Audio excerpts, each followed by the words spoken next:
বেশ কয়েকটা দিন ধরে আমরা অপেক্ষা করেছিলাম আজকের এই দিনটা কবে আসবে, তো ফাইনালি আজকে দিনটা চলে এসেছে আর আমরা সবাই রেডি হয়ে এখন চলে এসেছি। জানি আজকে সূর্য মামা অনেকটাই বেশি রাগ দেখাচ্ছিল, তো কি আর করা যাবে, সূর্য মামার সঙ্গে তার প্রতিদ্বন্দ্বিতায় নামতে পারবো না।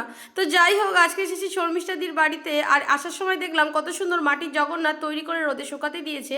আর বুঝলাম রথ আসতে আর বেশি দেরি নেই। এসেই আমরা প্রথমে দাঁড়িয়ে পড়েছি ফুচকার দোকানে বাটি হাতে। জানি জানি তোমরা অনেকেই বলবে এটা কে হয়, তো তোমাদের সঙ্গে শর্মিষ্ঠাদির পরিচয় করাই। শর্মিষ্ঠাদি আর আমি একই স্কুলে কাজ করি, তো সেখান থেকে আমাদের নেমন্তন্ন হয়েছিল শর্মিষ্ঠাদির ভাইয়ের মেয়ের অন্নপ্রাশনে।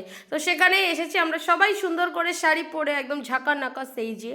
এসেই প্রথমে আমরা ফুচকা খেয়েছি, দেন শর্মিষ্ঠাদির বাড়ির পাশেই ছিল একটা খুব সুন্দর পার্ক, সেখানে গিয়ে আমরা অনেক ফটো অনেক ভিডিও তুলেছি।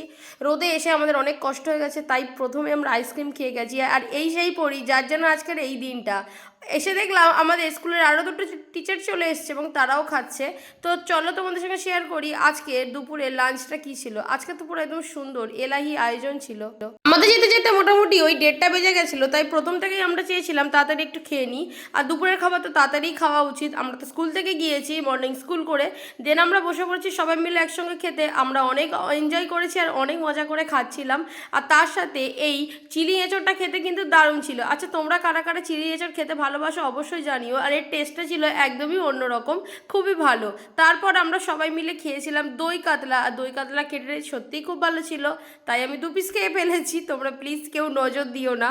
তারপরে একটু পায়েস, তারপরে মিষ্টি, সব কিছু খেয়ে শর্মিষ্ঠাদির এরকম এক মুখ ভরা হাসি দেখে আজকের ভিডিওটা শেষ করে বাড়ি চলে এলাম।